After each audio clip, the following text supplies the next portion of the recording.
Hora H do Agro. Oferecimento. Ihara. Agricultura é a nossa vida. Ihara. Consórcio Maggi. Volkswagen Caminhões e Ônibus.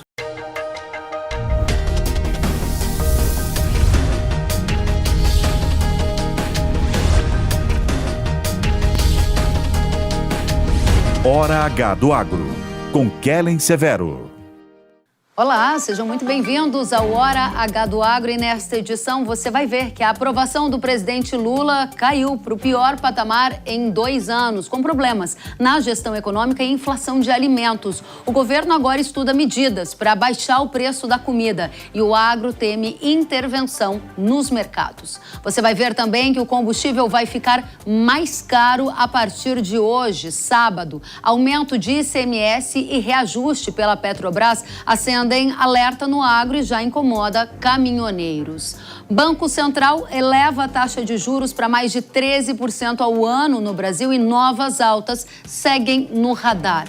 No cenário internacional, Trump prevê tarifas contra México e Canadá, como as primeiras da nova era de guerra comercial. As commodities agrícolas reagem a este cenário. E na Argentina, Milei reduz o imposto de exportação. O agro do Brasil deve sentir efeitos dessa nova onda na economia do país vizinho. Você vai ver tudo isso e muito mais no Hora H do Agro, que já está no ar. Uma pesquisa da Genial Quest revelou nesta semana que a popularidade do governo está em queda. O levantamento indicou a aprovação do trabalho do presidente Lula caindo para 47%. Esse é o menor patamar, pelo menos desde fevereiro de 2023. A gente também pode ver que o percentual dos entrevistados que desaprovam Lula é maior do que o percentual daqueles que aprovam. Uma outra pesquisa, também divulgada nesta semana, desta vez pelo Poder Data, revelou um cenário mais desafiador para o governo. Apenas 42% dos entrevistados declararam aprovar a gestão petista, menor aprovação desde o início do mandato. E entre os principais motivos citados pelos entrevistados para a desaprovação do governo está a alta dos alimentos. O governo veio a público nas últimas semanas com medidas para baratear a comida. O ministro da Casa Civil, Rui Costa, por exemplo, falou em intervenção no mercado em uma entrevista que ele deu. Mas depois de críticas, voltou atrás e descartou intervenções. Agora, o ministro da Agricultura aponta a redução no imposto de importação de alimentos como uma alternativa. Vamos conferir. Não é uma medida para importar alimento, para afrontar a agropecuária brasileira de jeito nenhum. Mas pontualmente, se tiver pontualmente... Se tiver pontualmente, disse o ministro da Agricultura, Carlos Fávaro. A taxação das exportações é outra medida, só que agora ela está sendo defendida por integrantes do Partido dos Trabalhadores junto ao governo. Isso foi o que revelou uma reportagem da Folha de São Paulo. Segundo o partido, seria a única medida com potencial de reduzir rapidamente o preço dos alimentos, ou seja, taxar as exportações é o que defende o PT. A reportagem também diz que o ministro do Desenvolvimento Agrário, Paulo Teixeira, afirmou que a proposta não teria chance de prosperar. O presidente Lula disse em entrevista que não vai colocar helicópteros para vigiar fazendas e nem vai tomar medidas extremas para reduzir o preço dos alimentos. Vamos ver. Faço questão de dizer para vocês, eu não tomarei nenhuma medida daquelas que são bravata, sabe? Eu não farei cota, eu não coloquei helicóptero para viajar a fazenda e prender boi, como foi feito no tempo do Plano Cruzado. Eu não vou estabelecer nada que possa significar o surgimento de mercado paralelo. Vamos saber, então, quais medidas o governo pode tomar, porque ele está mirando na inflação do alimento, mas ele pode acertar no agro. A gente convidou o Alan Gani, que é economista e comentarista da Jovem Pan, para essa análise. Seja muito bem-vindo, Gani. Olá, Kellen, é sempre um prazer falar contigo e com toda a audiência da Jovem Pan. Muito obrigada. Gani, o governo está focado no preço da comida como uma saída para tentar melhorar a popularidade que está em queda. Se o preço da comida cair, a popularidade volta a subir ou não é tão simples como isso? Olha, não é tão simples como isso, porque não é só um processo de inflação de alimentos que tem penalizado a popularidade do governo. É claro que isso pesa bastante, mas há também inflação de serviços, né? Então, sei lá, dentista, médico, cabeleireiro, escola, tudo isso são serviços, né? Além do que também tem todo um aspecto de segurança pública no país, mas evidentemente que um pedaço dessa impopularidade, agora maior, né, do que a popularidade, se atribui sim de fato à inflação de alimentos. Bom, essa inflação de alimentos é onde está a atenção do governo. Agora, vale a pena a gente olhar com mais detalhes e quero saber o que você acha sobre os gastos do governo, porque quanto mais se gasta, mais se aumenta a inflação. E o governo, inclusive, na presença do presidente Lula, ou seja, na pessoa de Lula, disse que o ajuste fiscal não é necessariamente uma prioridade. Será que olhar para a inflação de alimentos não é ser míope em relação a qual o problema principal na gestão econômica do país hoje? Ellen, você tocou num ponto crucial, porque a inflação que está sendo gerada hoje no país, ela está muito ligada à questão fiscal.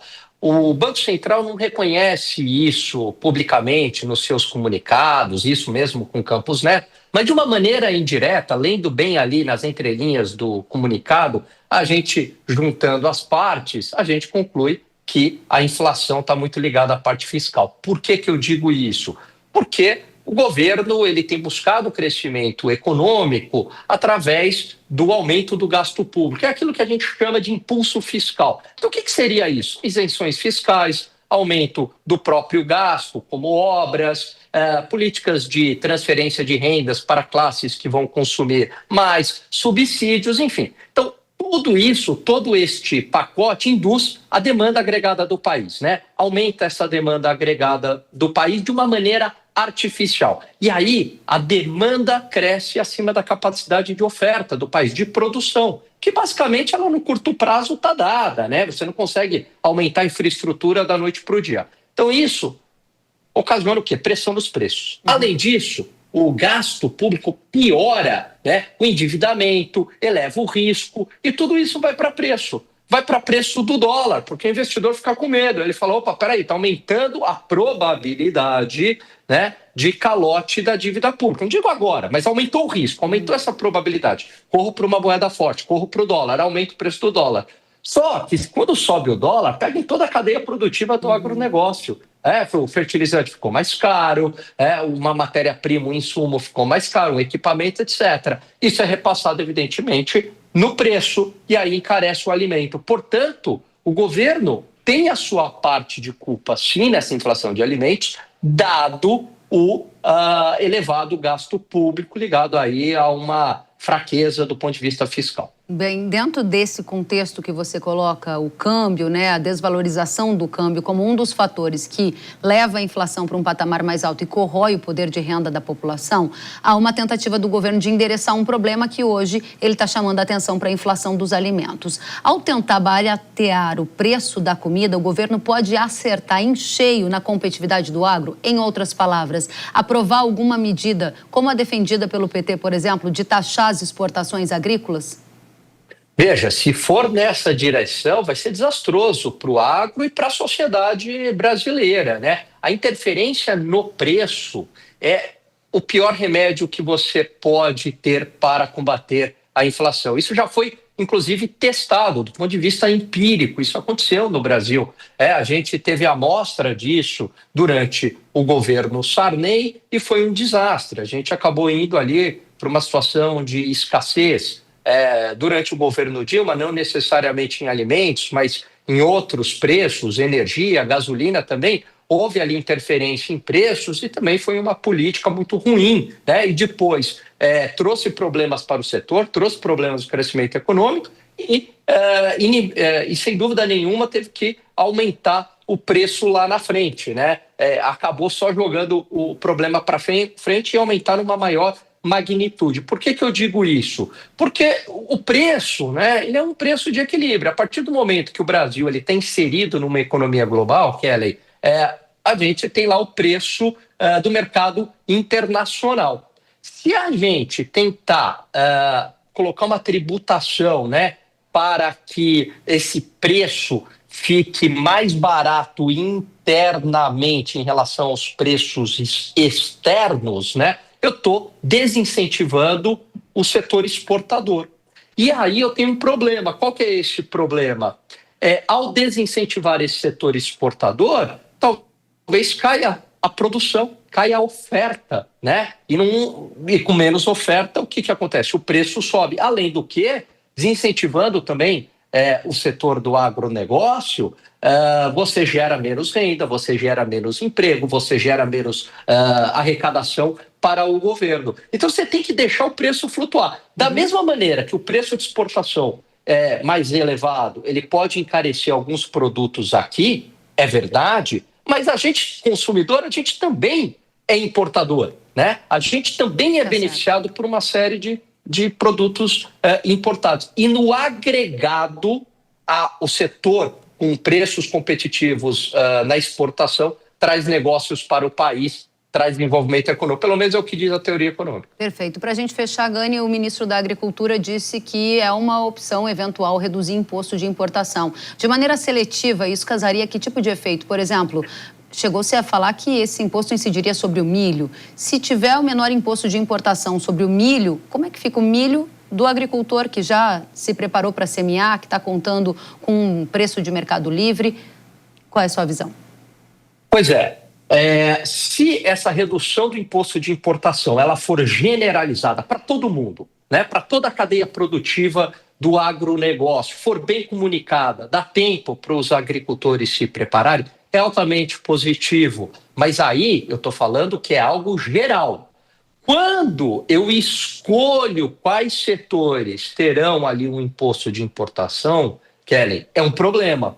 Por quê? Porque qual é o critério que eu estou escolhendo? Será que são setores mais produtivos ou é um critério político, né? E aí eu acabo premiando. E ao premiar, eu gero ineficiência. Então, isso não é uma boa, né? Essa redução pontual e escolhendo os setores. Isso não é legal. Não é nada bom, a gente vai continuar muito atento porque é um temor do setor agro que haja alguma intervenção no livre mercado. Alan Gani, economista e comentarista da Jovem Pan, volte sempre, obrigada pela companhia. Um grande abraço, volto com prazer. Até a próxima. E o Comitê de Política Monetária do Banco Central elevou nesta semana a taxa básica de juros do país. O aumento realizado nessa primeira reunião do ano foi de 1 ponto percentual e elevou a Selic para 13,25%, maior patamar desde 2023. Essa foi a primeira decisão do Banco Central depois que Gabriel Galípolo, indicado de Lula, assumiu a presidência do Banco Central. O comitê já prevê um novo aumento dos juros desta magnitude na próxima reunião do Copom. O Banco Central dos Estados Unidos decidiu manter a taxa de juros por lá na faixa de 4,25% a 4,5%. A decisão foi unânime e interrompeu uma sequência de 3 cortes consecutivos.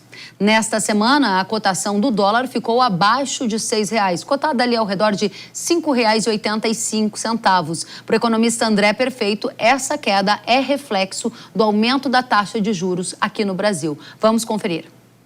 A tendência da moeda norte-americana é perder contra o real ao longo dos próximos semanas, né?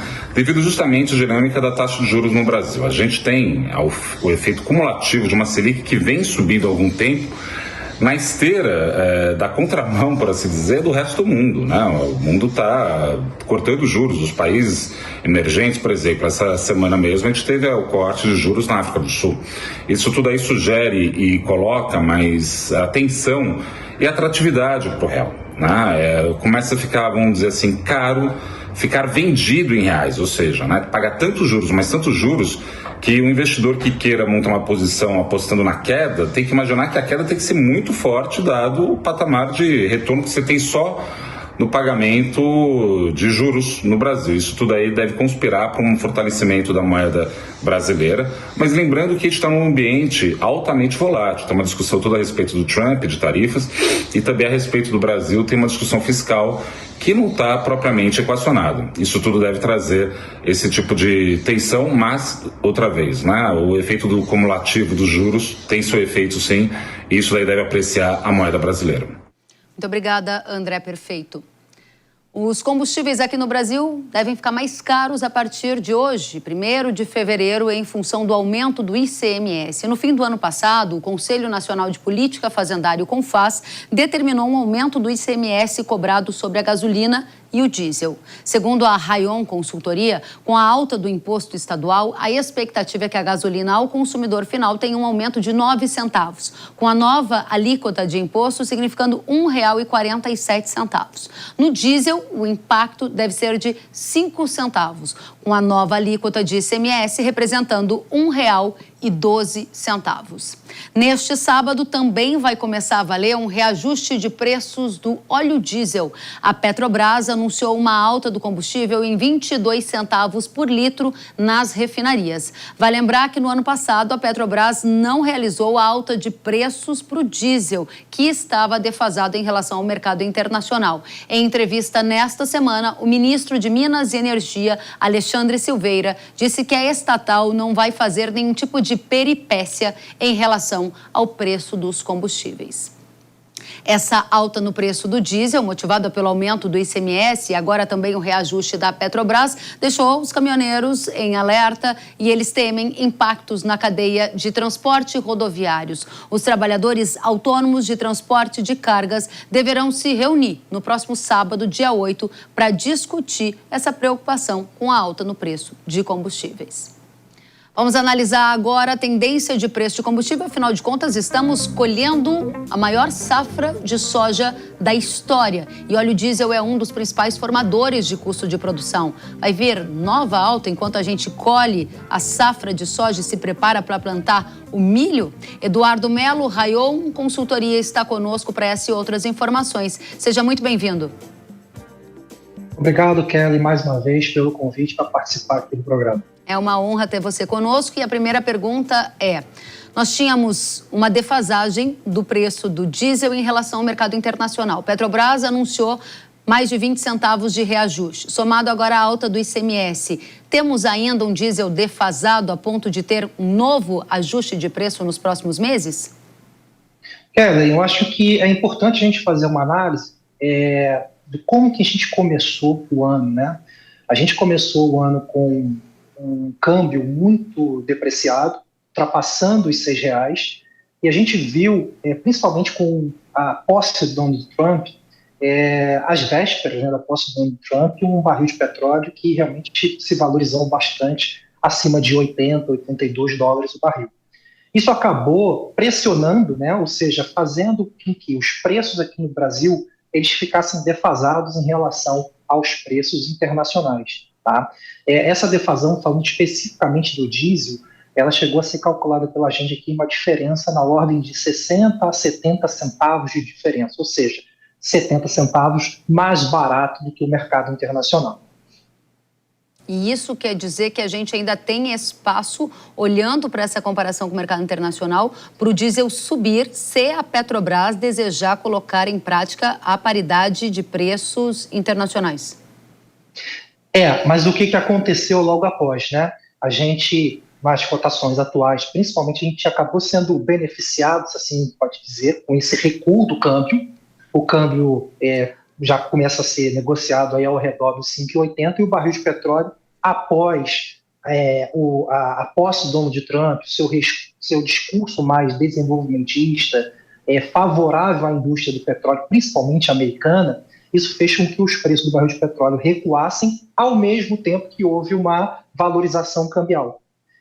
Isso tirou essa pressão em cima da Petrobras ao ponto de chegar no nosso número a 25, que é o número que nós calculamos na sexta-feira, quando foi anunciado o reajuste sobre os preços do diesel. Tá? E o que eu quero dizer com isso? Que o movimento que a Petrobras fez, ela convergiu para a paridade. Tá? Então, ela acabou, na nossa interpretação, ela acabou aguardando o melhor momento de fazer para aplicar um reajuste mais assertivo e não repassar a volatilidade para o mercado. Muito bem. Então, em outras palavras, o que você está dizendo para a audiência que está aí colhendo soja pelo Brasil ou para os caminhoneiros que nos assistem apreensivos com a modificação nos preços de combustíveis é que, na sua visão, não há espaço, pelo menos em 2025, dado o cenário atual, para novas altas no preço do diesel. A tua questão ela é muito importante, tá, Kellen? Porque assim, a gente não pode... Na verdade, quando a gente analisa a possibilidade de reajuste do preço de combustíveis, a gente tem que analisar, são duas variáveis. Primeiro, acho que o preço do barril de petróleo no mercado internacional e os seus derivados, dentre eles o diesel, tá? Então, a gente começa o ano com vários fundamentos sendo preponderantes para que haja uma sinalização de uma estabilidade ou queda dos preços no mercado internacional. E aí eu posso citar alguns fundamentos desses, como a questão do Trump, né, como eu disse anteriormente, o Trump realmente ele é favorável ao aumento da produção, principalmente americana, fez uma sinalização para a OPEP, para que a OPEP ela reduza preços, e isso provavelmente deve ocorrer de a OPEP ela aumentar a produção também, tá? E a possibilidade de haver uma intermediação através do próprio Donald Trump para que haja um acordo de cessar-fogo entre Rússia e Ucrânia. Tá? Então, esses fundamentos, hoje, eles acabam trazendo uma sinalização, como eu disse, de um recuo de preço do barril de petróleo. Por outro lado, componente tão importante nessa equação é o câmbio. O câmbio, a gente terminou o ano com um câmbio super desvalorizado, e agora ele entra numa trajetória ali sendo negociada a 5,80, e fruto também da elevação das taxas de juros, né, aqui no Brasil, que isso acabou favorecendo a nossa moeda. A questão com relação ao câmbio, ele acaba sendo muito incerto, porque a gente vive um ambiente de muita volatilidade, mas eu não sei, o que talvez poderia trazer aí para os combustíveis, talvez um cenário de alta, seria se a gente tivesse realmente uma depreciação do câmbio que pudesse puxar essa curva aí dos combustíveis para cima. Ou seja, do ponto de vista de cenário internacional, há uma condição aparentemente mais favorável para a manutenção dos preços, mas é impossível afirmar que o preço do diesel não vai subir, porque, afinal de contas, tem uma variável aí no meio chamada dólar, que pode interferir diretamente nesse preço, além de uma incerteza em relação à política da Petrobras. Me corrija se não for esse o seu raciocínio, e a gente passa para a próxima pergunta, que é o que o ministro quis dizer com a Petrobras não fazer peripécias. O ministro de Minas e Energia quer dizer algum congelamento de preço de combustível? Eu não entendo que hoje a política de preços da estatal ela seria uma política voltada para o congelamento de preços. Tá? Eu vejo que é muito mais voltada para buscar uma estabilidade de preços ao longo de um período e não repassar as volatilidades para o consumidor, né, para o mercado doméstico. Eu vou dar um exemplo disso. Em 2024, a gente teve o preço das refinarias no diesel, ele é fixo, né? Ele não houve alteração, não houve reajuste ao longo de 2024. E aí a gente pode fazer uma leitura rapidamente aqui para o telespectador, porque, voltando a falar novamente, né, do preço do barril de petróleo e do câmbio, no ano passado houve uma alta de preços do barril de petróleo, principalmente no primeiro semestre, e que depois esses preços acabaram se dissipando, acabaram recuando ao longo do segundo semestre. Por outro lado, quando a gente analisa o câmbio, a gente começou 2024 com o câmbio aos R$5 e terminou acima dos 6. Se a gente for fazer aqui uma avaliação, é como se fosse uma coisa neutralizando a outra. Certo. E a Petrobras ela foi ajudada, entre aspas, com esse cenário, porque ela não se viu forçada a fazer um reajuste dos preços, porque uma variável acabava compensando com a outra. Então, eu não vejo isso como uma prática de congelamento de preços, até porque, se a Petrobras fizesse isso, eu entendo que seria uma decisão desastrosa. Porque quando você fala em congelamento de preços, na nossa avaliação, o congelamento está atrelado a desabastecimento como uma consequência direta. Então, isso seria, na minha visão, um desastre. O outro ponto, só para terminar a minha análise, não vejo como um congelamento. Há exemplo do próprio reajuste aplicado na sexta-feira, que, na nossa avaliação, ela converge para a paridade de preços. Então, assim, ela não segue ali fielmente, digamos assim, né, a paridade. mas ela, em algum momento, ela busca também não abandonar, não se descolar do que está acontecendo no mercado internacional. Muito claro. Eduardo Melo, sócio-diretor da Rayon Consultoria, obrigada por estar conosco. Volte sempre. Muito obrigado, é um prazer sempre estar com você aqui, com o público telespectador. Obrigada, até a próxima. E depois do intervalo, você vai ver as tarifas contra México e Canadá, que devem ser as primeiras da nova guerra comercial de Donald Trump. Efeitos colaterais no agro, a gente destaca nesta edição. E na Argentina, começa a valer nesta semana a redução de impostos sobre as exportações agrícolas anunciadas por Javier Milei. Isso também repercute no agronegócio nacional e a gente destaca tudo depois do intervalo. Eu te espero.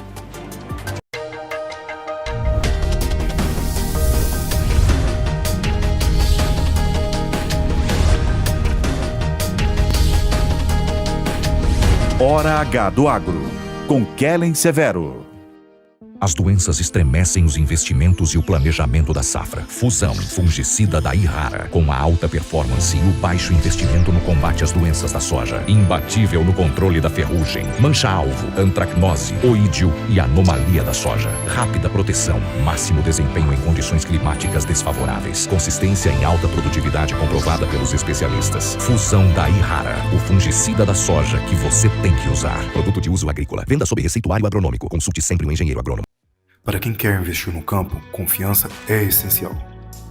Há 45 anos, o consórcio nacional Massey Ferguson é o consórcio oficial de fábrica com qualidade e segurança para o produtor rural. Com um sistema digital autorizado pelo Banco Central, garantimos o melhor para seu investimento. Consórcio Nacional Massey Ferguson. Invista no seu amanhã hoje. Acesse cnmf.com.br e simule agora. Vender, negociar é um problema para você? Acredita que é um dom ou que tem que enganar pessoas? Nada disso. Vem comigo que eu vou revelar o segredo dos maiores negociadores.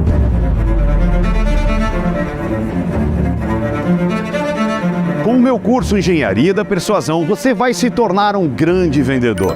Vai aprender a conduzir as negociações passo a passo, evitar possíveis manipulações mentirosas e, o que é melhor, finalizar as vendas com total segurança.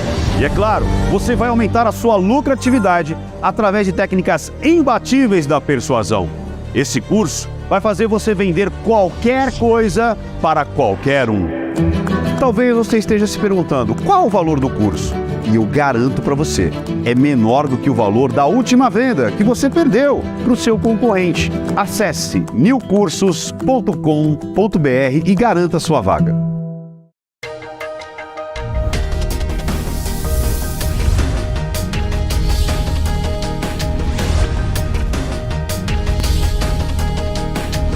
Hora H do Agro, com Kellen Severo.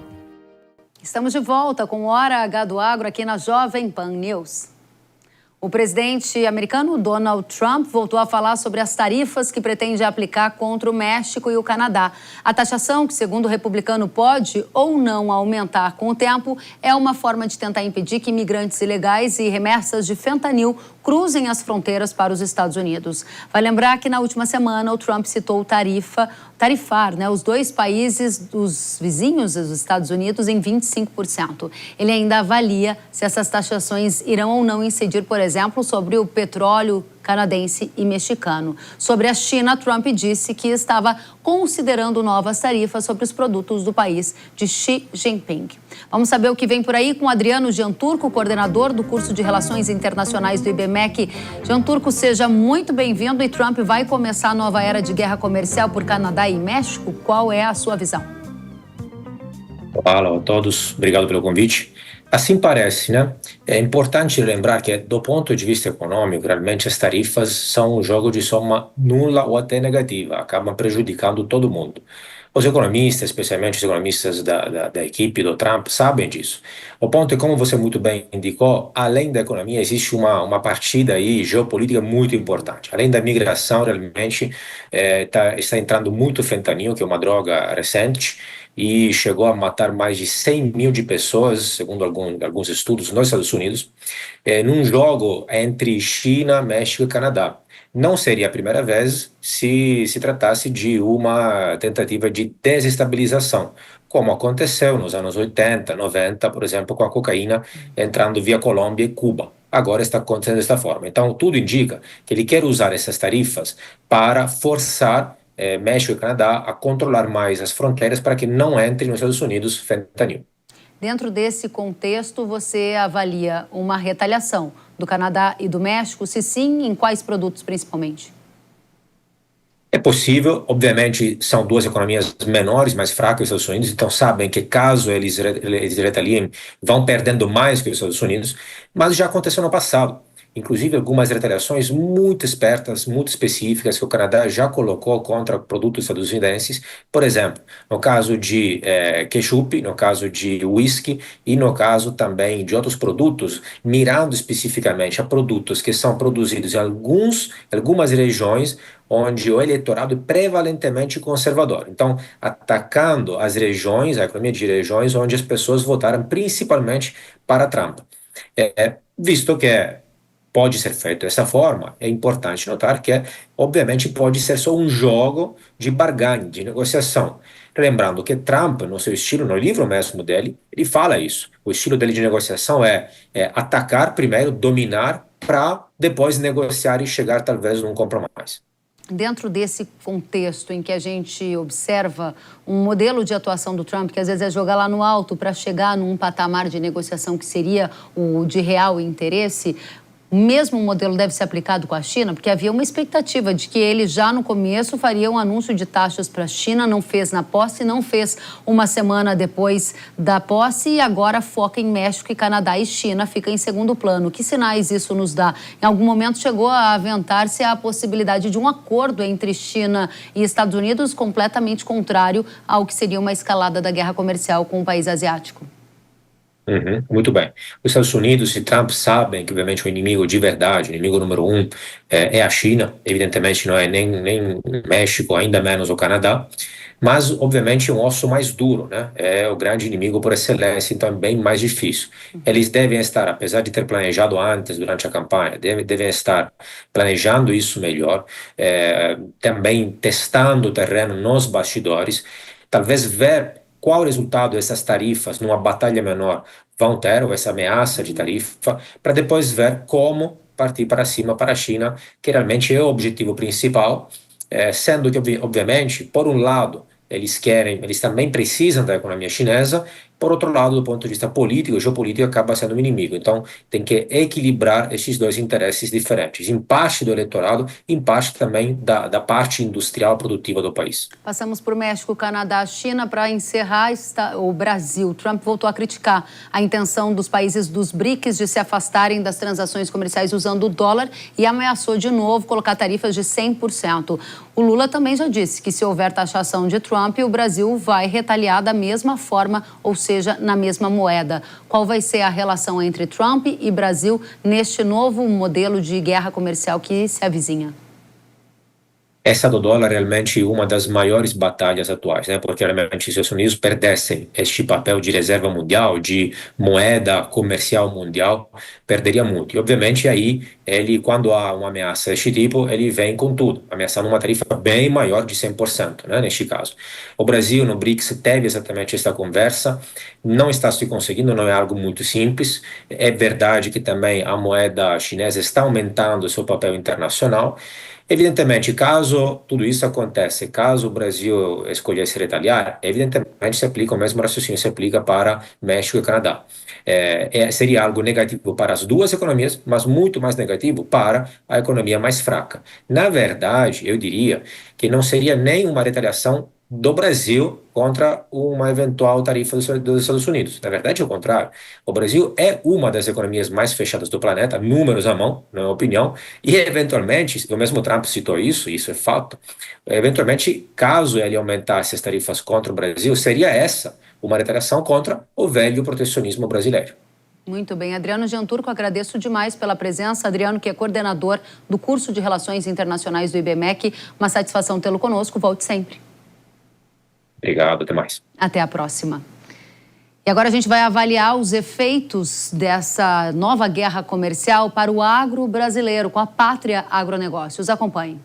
O que Trump vem fazendo por agora é apenas tentar cumprir com o que havia prometido durante sua campanha presidencial no ano passado. O conflito comercial, ressaltando cada vez mais o protecionismo do produtor interno norte-americano, tem sido a pauta principal quando o assunto são gestões comerciais à presidência dos Estados Unidos. E agora, tentando atacar dois de seus principais parceiros comerciais, no caso Canadá e México, tem gerado até algumas oportunidades ao mercado. A gente observa que do lado do Canadá, a gente tem em especial o mercado de derivados de soja, no caso óleo, ou mercado de óleos vegetais como um todo. O Canadá é um importante fornecedor de óleo de canola em direção aos Estados Unidos. E a elevação dessa barreira tarifária para importar esse óleo vegetal do seu país vizinho acaba favorecendo o mercado de óleo vegetal dentro do próprio território norte-americano. A gente vê, como nessa última sexta-feira, os preços do óleo da soja na Bolsa de Chicago subindo vertiginosamente nessa expectativa com que a demanda local crie esse aquecimento, caso Trump continue a seguir adiante com suas promessas de campanha. Falando ainda do Canadá, porém falando agora do assunto potássio, Kellen, temos algumas preocupações. O outro grande potencial fornecedor em grande escala de potássio no planeta seria a Rússia, que vem sofrendo sanções econômicas do governo passado, de Biden, que até hoje se arrastam por conta do conflito no leste europeu da Rússia e Ucrânia. A ausência ou a falta do KCL canadense entrando em vias norte-americanas e estadunidenses pode sim gerar algum desconforto ou um desequilíbrio nas aquisições dos produtores rurais que vão buscar a fonte potássica no país vizinho, Canadá. Nós não acreditamos que hoje, no atual cenário, Trump consiga reajustar a compra de novo KCL, voltando para uma nova origem, que não seja canadense, eventualmente buscando a Rússia. Acreditamos que na via das importações de fertilizantes, Trump deve sofrer alguns recuos ou novas medidas específicas para esses produtos de alta dependência. Quando o assunto é México, vale lembrar que os mexicanos tomaram quase 40% de toda a exportação estadunidense de milho. A ausência das novas compras mexicanas do milho norte-americano gera sim preocupação ao produtor de milho neste ano em território estadunidense. Porém, a nós aqui no Brasil, assim como ocorreu há 2 anos atrás, ali em meados de agosto até outubro de 2023, aonde o milho brasileiro, por excedente produtivo, conseguiu ser competitivo para a exportação em destino a México, neste ciclo safra, caso o Trump continue avançando com os conflitos comerciais com seus 2 vizinhos, tanto o Canadá quanto o México, poderemos ser sim beneficiados aqui no Brasil em manter essa linha de escoamento do nosso cereal em direção também ao México, um dos maiores consumidores do milho no planeta. Obrigada, Pátria Agronegócio, pelas informações. E começou a valer nesta semana a redução do imposto sobre exportação de produtos agrícolas na Argentina. A medida, que foi anunciada pela equipe do governo do país vizinho, faz parte das principais promessas de campanha de Javier Milei para o setor agropecuário. Em coletiva de imprensa, o ministro da Economia, o secretário de Agricultura e o secretário da Indústria e Comércio de Milei ressaltaram a atual situação do campo, que enfrenta tempo seco, queda no preço das commodities, e disseram que a medida se trata de um sinal aos agricultores. Nesta tela, você acompanha a lista de produtos do agro que vão ter a redução no imposto de exportação até o dia 30 de junho. A soja terá redução de 33% para 26%. O farelo e o óleo de soja, o imposto cairá de 31% para 24,5%. Produtos como milho, trigo, sorgo e cevada terão redução de 12% para 9,5%. O girassol, de 7,5% para 5,5%. Vale destacar que Milei zerou de forma permanente o imposto sobre exportação de produto agro de economias regionais. E agora, mais recentemente, a gente teve um anúncio também da redução da taxa de juros na Argentina. Vamos analisar a macroeconomia, a economia agrícola da Argentina e os impactos para o agro brasileiro. Recebemos para essa conversa Gustavo Segré, comentarista da Jovem Pan. Seja bem-vindo, Segré. Muito obrigado, é um prazer estar aqui com vocês. Obrigada, e recebemos também Eduardo Vanin, analista da Agrinvest Commodities. Seja muito bem-vindo, Vanin. Tudo bem, Kellen? Como é que tá? Muito bem. Obrigada pela sua presença. E a gente começa com você, Segré. Que sinais o Milei está dando com essa medida de redução das retenções, um pedido antigo do setor agropecuário para diminuir as taxas que incidem sobre os produtos que vão para exportação? E devemos lembrar que quando foi imposto essa retenção era por uma falta de recursos para cobrir o déficit fiscal que a Argentina tinha. Para você ter uma ideia, na época a tonelada de soja estava $540 e o produtor argentino recebia na mão o equivalente a $133, $140, um absurdo. Isso é uma modificação agora, mostrando que com o superávit fiscal de 1,8 sobre o PIB em 2024 e um superávit financeiro, após pagar os juros da dívida, de 0,3%, o governo começa a cumprir a promessa de campanha, diminuindo os impostos, nesse caso, as retenções de exportação, que era quando o exportador argentino enviava seu material, seu produto para fora, tinha que pagar por isso para o governo argentino. Está começando a diminuir e vai ser por 6 meses. Se funcionar bem, vai continuar então essa diminuição e provavelmente antes do final do governo Milei, seja até 0% essa retenção. Essa é uma demanda dos argentinos que está sendo atendida pelo governo de Milei e que, na visão de Eduardo, a gente quer saber, gera que tipo de efeitos colaterais para o mercado agrícola? A nossa audiência bem sabe que o Brasil e a Argentina competem em alguns mercados, como, por exemplo, o dos grãos. Que efeito a diminuição das alíquotas das taxas sobre exportação já geram no mercado agrícola, Eduardo? Bom, o impacto maior é para o farelo e para o óleo. Para a soja, provavelmente o impacto é menor. Isso porque a soja da Argentina não compete com a nossa. A soja da Argentina ela é muito utilizada para reservas na China, porque ela tem menos óleo, portanto ela dura mais armazenada. Ela vai concorrer com a soja americana, principalmente a soja embarcada pelo PNW, Portos do Pacífico. Então, para nós, para o Brasil e para os Estados Unidos, não é um bom negócio quando a gente pensa em indústrias. É mais concorrência no farelo e no óleo, porque a ideia é aumentar o farmer selling, que é a comercialização, incentivar o produtor a vender mais. Isso já tem algum tipo de impacto indireto na formação do preço e atinge a competitividade do agro nacional, do agro brasileiro, de alguma forma, Vanin? Temos uma concorrência maior. Os prêmios na Argentina, no FOB, Rosário, já começaram a cair para o óleo e para o farelo. Portanto, você tem uma pressão negativa sobre as margens de esmagamento. A margem no Brasil ainda está boa, mas se continuar caindo o preço, o flat price, do farelo e do óleo, a margem vai piorando. Inclusive nos Estados Unidos. Lá eles estão esmagando mais soja e estão tendo uma grande dificuldade de vender o farelo. Portanto, é ruim para todo mundo. É mais farelo no mercado que já tem bastante. Muito bem. Dentro desse contexto que o Segré colocava para a gente, de um superávit fiscal que dá espaço para o governo da Argentina fazer medidas como essa, que eram promessas de governo, como redução das alíquotas das retenções, hoje, agora, nesta semana, melhor dizendo, houve o anúncio de redução na taxa de juros na Argentina. De que forma a redução na taxa de juros impactará a economia argentina, gerando efeitos colaterais ao Brasil? Lembrando que a taxa de juros da Argentina ainda está bastante alta, não é, Segré?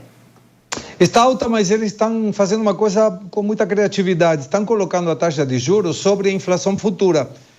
A taxa diminuiu de 32% para 29%, com uma previsibilidade de taxa de inflação para 2025 de 25%. Ou seja, a taxa passa a ser reais positivas, em termos reais. Até agora era negativa, porque a inflação acumulada para trás era muito alta. Isso coloca uma situação interessante, que é tentar conter, de alguma forma e muito moderadamente, a atividade econômica para 2025 para controlar a taxa de inflação que calculamos até junho deve estar em torno de 1% por mês. Considerando em dezembro de 2023, 25,5% por mês, a queda é realmente macabra para a inflação e muito boa para a população. Muito bem, interessante essa visão de futuro. E aí, Vaninha, eu te convido a fazer essa análise junto conosco, especialmente para o mercado agrícola, porque muitos dos agricultores, agropecuaristas do Brasil tomam muitas decisões já para 26 e assim por diante, vendendo antecipadamente sua safra. A gente vê uma retirada parcial, ou seja, uma diminuição parcial dos impostos que incidem sobre a exportação da Argentina e um horizonte econômico de melhoria, o que poderia abrir espaço para essa taxa chegar a zero, como há pouco nos disse o Segré. Esse é um horizonte que está na sua análise para a gente tentar antecipar de que maneira uma Argentina mais competitiva num futuro não distante vai impactar a formação de preço e pode já impactar a decisão de hoje agricultores do Brasil? Olha, o mercado da Argentina funciona um pouco diferente. É um mercado muito mais voltado para a industrialização da soja. E é um mercado que opera muito no spot, muito curto. O impacto maior de curto prazo, de uma taxa de juros cada vez menor, principalmente na redução da margem geral do agronegócio na Argentina. Inclusive, nós temos RJs, equivalente ao nosso RJ aqui no Brasil, de vários grupos grandes do agro na Argentina, devido à possibilidade de você não conseguir mais fazer o carry trade. Ou seja, você tem a soja do produtor, é normal ele vender a fixar, ele te entrega a soja, o preço fica flutuando. Você pega essa soja, ou processa ela, ou vende ela, esse caixa entra no seu dinheiro, e no passado, com 130% de juros, você aplicava o dinheiro e tinha um ganho financeiro, e não operacional na operação. Agora que os juros é muito menor, então aí a maré baixou e agora os esqueletos começam a aparecer. Enfim, em termos gerais, esse impacto imediato para o agronegócio na Argentina não é bom. Vai trazer um custo menor para o produtor? Provavelmente. Vai fazer ele vender mais? Ainda é uma grande dúvida. E então você tem mudanças que as empresas, as indústrias não estavam preparadas. Nesse momento, eu diria que é negativo para o produtor na Argentina. Interessante. Segré, por que as carnes ficaram de fora desse anúncio, um dos primeiros para o setor agropecuário, de redução de taxas? Imagino que o governo não quer abrir tanto o caixa e soltar tantos recursos, sobretudo porque as carnes já têm mais processo industrial no meio, e isso pode favorecer a competitividade do produto. Quando falamos sobre os produtos que a gente avaliava na tela, observamos que a maioria são produtos primários, sem muita industrialização, salvo quando a gente fala sobre o óleo, por exemplo, ou a farinha, eventualmente. Mas me dá a sensação, pelo que conversei com alguns integrantes do governo Milei, que estão fazendo um teste. 6 meses, diminuição, e vamos avaliar se o resultado fiscal se mantém, se o impacto na arrecadação não é tão forte quanto parece, continuam com mais uma prórroga desse prazo ou uma diminuição maior, com a possibilidade que, se as coisas não saem do jeito que eles estão projetando, então poderia voltar a subir a partir dos 6 meses. Eu acredito que não vai acontecer uma suba de novo dessas retenções. Muito bem. Aí, Vaninha, pergunta para você, que outras medidas estão no seu radar por parte do governo de Milei que impacta o agro da Argentina com efeito colateral no Brasil? Imagino que você também esteja pensando lá para frente, né? Olhando num horizonte de 25, 26. Olha, nós temos essa redução por 5 meses. Ela começou essa semana, mas muito devagar. Tem vários detalhes ainda que não foram definidos. E vai começar para valer, imagino que agora, semana que vem, em fevereiro. Então, nós vamos ter fevereiro, março, abril, maio, junho. Então, nós temos 5 meses de medida. A ideia é zerar os estoques de milho, de soja, principalmente, para safra nova. Vai pegar um pedaço também da safra nova, visto que a Argentina começa a colher já em abril, maio já pega fogo, junho também. Eu imagino que o governo quer fazer um caixa maior, até porque a safra não vai ser cheia esse ano, devido ao clima da Argentina que não está bom, e para a tentativa, que eu me lembro muito bem, que era de unificar o câmbio, ter um câmbio só. Para isso precisa de reservas. Enfim, é uma medida para testar o sistema? Mas também é uma medida para você trazer mais dólares de reservas para o país. Então, é uma medida de curto prazo. Esse primeiro semestre é aumento de oferta de óleo de farelo. Segundo semestre, dependendo do tamanho da safra na Argentina, que vai ser menor, pode daí não ter tanta pressão assim. Então, o agro na Argentina está se adaptando. E, enfim, foram anos em que o produtor foi muito penalizado. O impacto que poderia gerar para o Brasil, de longo prazo, seria uma Argentina voltar a investir mais. Área, sementes. Na Argentina, por exemplo, os produtores não plantam sementes igual aqui no Brasil, que nós temos genética muito bem trabalhada. Lá é normal bolsa branca, que é uma semente que você não sabe de onde veio. Isso tudo devido a essa penalização que o produtor sofre bastante, que é as retenções. 1/3 do valor da soja fica de cara sobre o valor FOB em termos de impostos. Então, é bastante pesado. Tudo bem que o custo de produção na Argentina é menor do que aqui no Brasil, mas, enfim, isso, se a gente pegar o parque de máquinas na Argentina, é muito mais velho do que no Brasil. Isso mostra que o produtor tem investido cada vez menos. Também dá esse horizonte de oportunidades que você coloca, né? De renovação também da indústria, de incentivo a investimentos, novas tecnologias. Para a gente amarrar a nossa conversa, Segré, a gente tem observado essas mudanças para o ano de 2025 com a chegada de Donald Trump nos Estados Unidos e um alinhamento político e ideológico com o Milei, diferente do que acontece com Lula. De que maneira isso pode colaborar para o estreitamento da relação entre a Argentina e Estados Unidos e gerar algum efeito colateral para a economia brasileira, na sua percepção? Bom, do ponto de vista dessas imitações, o Milei já anunciou que vai colocar uma cerca na fronteira com a Bolívia e muito provavelmente outra cerca na fronteira com o Brasil, na província, o estado de Misiones. Não é muro, a Argentina tem menos recursos que os Estados Unidos, então é cerca com alambre farpado na parte de cima, mas não é muro. Claro, a Argentina quer fazer um acordo bilateral com os Estados Unidos, está focado com isso, ameaçou retirar a Argentina dentro do Mercosul, que acredito que não chegará a acontecer se o Mercosul pode negociar uma retração para uma zona de livre comércio, mas fica muito claro que ideologicamente o Milei quer se colocar como se fosse uma filial ideológica do Trump aqui na América Latina, e isso colide de frente com a política brasileira. Nos resultados fiscais, que são políticas, uma retração e outra expansionista da questão fiscal e monetária, obviamente os resultados teremos que esperar. Eu acredito mais naquele que cuida do recurso público, nesse momento a Argentina. Muito bem. E aí, para você, Vaninha, a pergunta: se esse acordo bilateral entre a Argentina e Estados Unidos sair do papel e essa aliança entre Trump e Milei ficar, de fato, mais azeitada, qual o impacto que o agro do Brasil passará a ter? Olha, o impacto eu já sinto aqui. Essas férias, por exemplo, muitos argentinos. A Argentina está ficando cara. Esse é o primeiro impacto. O câmbio lá está valorizando e é uma economia dolarizada ainda. Eu acho que isso torna a coisa muito pesada. Enfim, a Argentina, ela dando certo todos esses ajustes, nós vamos ter uma valorização do câmbio. Para o agronegócio, a grande pergunta sempre é: o produtor argentino vai vender mais soja, mais milho? É isso que nos interessa, porque daí, vendendo mais soja, então nós vamos ter mais farelo, mais óleo no mercado, e isso é pressão sobre as margens. Vendendo mais milho, é mais concorrência para o Brasil. Da mesma forma, para uma mesma janela. A Argentina começa o seu programa a partir de maio, o Brasil começa a partir de julho. Então, a Argentina indo muito bem, fazendo os acordos, atraindo investimento, câmbio para baixo, e é um custo Argentina maior. É isso que, de imediato, eu consigo ver.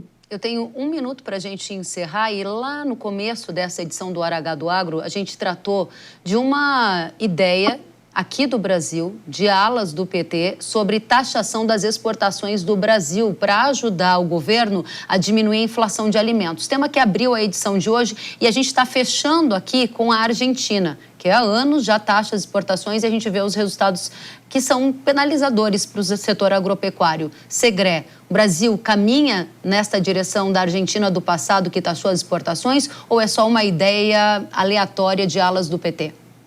Eu acho que é uma ideia de alguém que não entende de economia e que pretende, através de um efeito paliativo, resolver uma questão estrutural. A Argentina já chegou a proibir a exportação de trigo e de farinha de trigo na época que o Brasil sentiu isso e teve que abrir a importação dos Estados Unidos, de Canadá. é ruim, é uma metodologia que para mim não vai funcionar. Mas, se tratando do governo, a gente não sabe o que pode sair daí, né? Vanin, vem ou não vem uma taxação das exportações do agro do Brasil? Olha, pelo amor de Deus, tomara que não. Mas isso só me mostra uma coisa, tá bom? O governo não tem nenhuma vontade de reduzir gastos. Então, esse é o grande pepino. É isso que é necessário, e não subir impostos. Olha o tanto de impostos que nós já temos.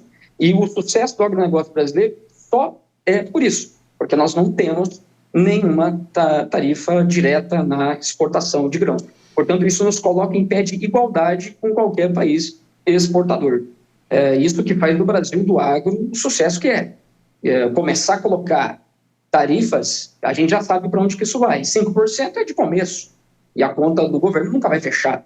Portanto, passou o boi, passou a boiada. Extremamente perigoso. O Brasil, como nação, tem que estar extremamente de olho no Congresso, não é nem no governo, isso tem que passar no Congresso. Então, a nossa pressão tem que ser sobre o Congresso. Isso pode ser o começo de uma história extremamente desastrosa. Isso não pode passar. Muito bem, muito obrigada a vocês por essa entrevista, por essa análise. Gustavo Segré, comentarista da Jovem Pan, volte sempre, um prazer recebê-lo. O prazer foi meu, até a próxima. Eduardo Vanin, analista da Greenvest Commodities, da mesma forma, uma satisfação tê-lo conosco, volte sempre.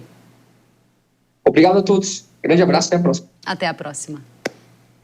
E o preço do café na Bolsa de Nova York atingiu nesta semana um recorde, renovou o recorde. Aqui no Brasil, o valor pago ao agricultor também está nos maiores patamares da história, com a saca sendo negociada por mais de R$ 2.500, segundo o CPEA. A disparada de preços ocorre por conta de problemas climáticos que atingiram a safra aqui do Brasil. Também Vietnã, importante produtor da bebida. A alta do dólar colabora para esse cenário, junto com o consumo aquecido. Nesta semana, a Conab, que é a Companhia Nacional de Abastecimento, indicou que a safra de café deve cair 4,4% aqui no Brasil, com uma projeção de mais de 51 milhões de saca. Representantes do Ministério da Agricultura já sinalizaram a perspectiva de que os preços vão seguir sustentados ao longo dos próximos meses.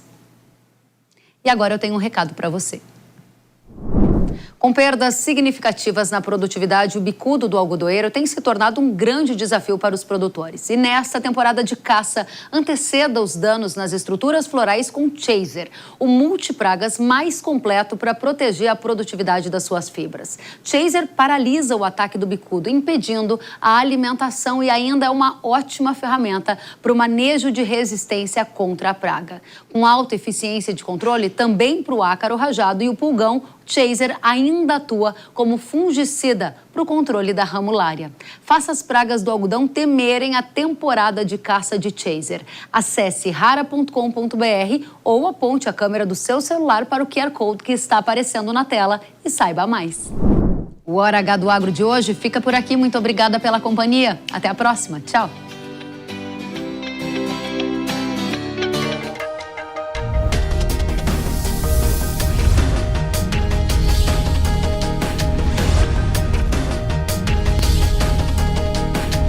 Hora H do Agro, com Kellen Severo. Hora H do Agro. Oferecimento. Ihara, agricultura é a nossa vida. Ihara. Consórcio Magi, Volkswagen Caminhões e Ônibus. A opinião dos nossos comentaristas não reflete necessariamente a opinião do Grupo Jovem Pan de Comunicação. Realização Jovem Pan News.